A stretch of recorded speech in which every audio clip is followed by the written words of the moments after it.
It's been a day where we have discussed I've heard from you, from so many of you, including from some physicians as well, reacting to the government's what I call draconian Bill 2, which not only deals with remuneration for doctors, mandates, pay for performance, but there are a lot of other clauses from what we understand in this, including fines for those who consider leaving or moving or getting out of the public system. Things that I think if you're a doctor, you look at this and think to yourself, wait a sec, I'm doing what I promised to do, yet the government seems, hell-bent on making things as difficult for physicians here as possible, which, of course, has led, we found out earlier today, to about 100 so far, deciding, I think I'd prefer to practice in either Ontario or New Brunswick. And let's face it, beyond Quebec, with our problem here of finding family physicians, every province in Canada would like to have more physicians. It's a nationwide problem. And this, some feel, will only encourage people here, Quebec doctors, who are learning about this bill, to say, no, I don't think so. I'd rather go practice somewhere else if this is how the government has decided to treat physicians. So I want to get the take from two people in the system. Our first is Dr. Samara Zavalkoff. She's an intensive care unit physician at the Children's, and Dr. Debbie Schwarcz, who's a family physician at Clinique Santé Mont-Royal and an emergency physician as well at Lachine Hospital. They're both on the line. Thank you both for being here. Let me start with you, Dr. Zavalkoff, with respect to what the government has put forward. I guess, first of all, just your initial reaction to this. Thanks, Aaron. I think the real reaction is sadness. And it's not about the doctors. When people say to me, I'm so sorry for you guys, it's not about being sorry for doctors. It's about being sorry for every single one of us who live in Quebec, because for years we've all been working in this broken system, compensating for it, and we just feel we can't do anymore. And the attention that the government is putting on us is distracting from the real issue, which is that they're not managing this healthcare system in a way to allow all of us, not just doctors, but the RTs and nurses and social workers and everyone who works in the healthcare system, to provide the best care that we wake up every morning wanting to give all of you. When I said I had a doctor call during the call-in segment on the show, he brought up this idea, and this is what we've heard repeatedly, the lack of resources, right? It's not about doctors not wanting to work. It's about literally not having a place to work, an operating room that's not staffed because there's a shortage, and on and on and on. So, Dr. Schwarcz, I would ask you, with respect to what the government is proposing here, the government keeps saying this will make things more efficient. Are you buying that? Absolutely not. I think that, the biggest issue to discuss here is really that we're going to see a compromise to patient care. We're losing, within family medicine, we're losing that longitudinal care. Patients no longer have that continuity with one family physician. It's going to lead to multiple visits, fragmented appointments. There's an erosion of trusted relationships. The patients are losing the comfort and the confidence of having a consistent doctor who knows their history. Patients will then feel disoriented in the system, lost navigating their care. The government is imposing collective performance targets that prioritize volume, not patient outcomes, not compassion. It's going to put pressure on doctors to rush appointments. It's going to increase the risk of incomplete care, even negligent care. It completely ignores the art of medicine. It's going to lead to physician anxiety, physician burnout. You mentioned before that the exodus that we are already seeing. I feel like this is an attack on the very heart of medicine. The bill, it doesn't just impose bureaucratic controls, but it's essentially striking at the very soul of medical practice. The reason why physicians are feeling such an overwhelming sense of anxiety and grief, it's not just because their salary is under attack. But essentially, this bill, it's a direct attack on our entire livelihood, our integrity, the art of medicine, a lifetime of dedication that's basically being reduced down to what? To statistics, metrics, quotas by politicians who know absolutely nothing about medicine.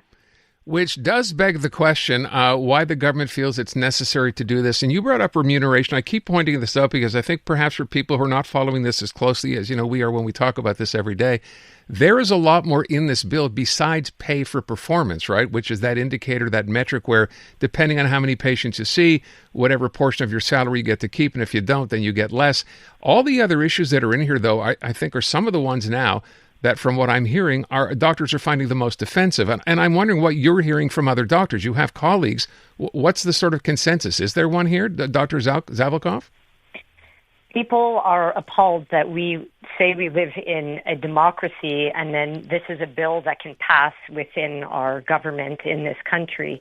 To tell people that they no longer have the freedom of movement to move to another province so that they can practice and will be fined is abhorrent. To tell people that we can't express our freedom of speech about how we feel about this bill or our practice of medicine or what we wish for the Quebec system in social media or in groups is illegal and will be fined is disgusting. And to try to prevent people from retiring when they feel that they've given what they have to the system, this is not normal behavior. And people might say, well, it's okay to happen to the group of doctors. We're here to highlight that it might be the doctors today, but it will be teachers, it will be nurses. We don't know who's next, and this is how a society degenerates into something far beyond a democracy, and it's not a place that any of us want to go. Dr. Schwarcz, with respect to colleagues, and I think what Dr. Zavalkoff said now is pretty much the case across the board. For people you've talked to, what are you hearing? We are absolutely stunned. We are absolutely shocked. We had a webinar today where we reviewed the bill in detail with our federation, and many of us were left in tears. These kinds of, punitive provisions. This bill is using punishment and fear to enforce compliance, treating physicians like they're disobedient children that need to be disciplined, rather than professionals who should be respected in our society. People feel, appalled that the bill is threatening to fine us for what, for essentially like Dr. Zavalkoff said, for freedom of mobility, for freedom of speech, for speaking out against this bill, even on social media or in media, that we should feel afraid to be fined in this day and age is obviously ridiculous. I think the government called it colluding, right? Collusion if you Correct. go ahead and do this with other doctors, which again is just so, it's unbelievable that that's the actual term they use, as if there's something wrong with talking to other people within your profession about what's going on. But beyond that, and I don't want to run out of time, I just wanted to ask one other thing. You said you had a chance to look at the bill today in greater detail. The health minister today seemed to imply that when the union takes a look at these, points in the bill, and there are many of them, it's not a little bill. I keep hearing I don't know how many pages it is. I thought someone said it's over 100 pages long. But the idea that there are things within this law, the new bill, that doctors need to understand, is that accurate for some to try to understand? What's in here that would be beyond the grasp of the union that's already been discussed? Either one of you. So just to clarify, we don't have a union and we have a federation, and why that's important is because people want us to be, paid workers that are part of a union, but those are people who have, a pension and they have a certain number of vacation days. I just went to a conference across from the Assemblée Nationale as it was being passed, so I could learn the most greatest of cardiology care, and I didn't get paid for my time there, and I paid for the conference. So it's not, we are not unionized workers who would have paid days to take continuing education. So it's not complicated in the sense that we get very clearly that this is wrong. It's a matter of how much time and energy that we're going to have to spend in our federations dissecting this bill to fight it on behalf of all of our patients, when really what we want to be doing is going back to the bedside. I'm literally on call in the ICU right now, and I want to be at my patient's bedside to give them the best care. Instead, we're going to be distracted by this.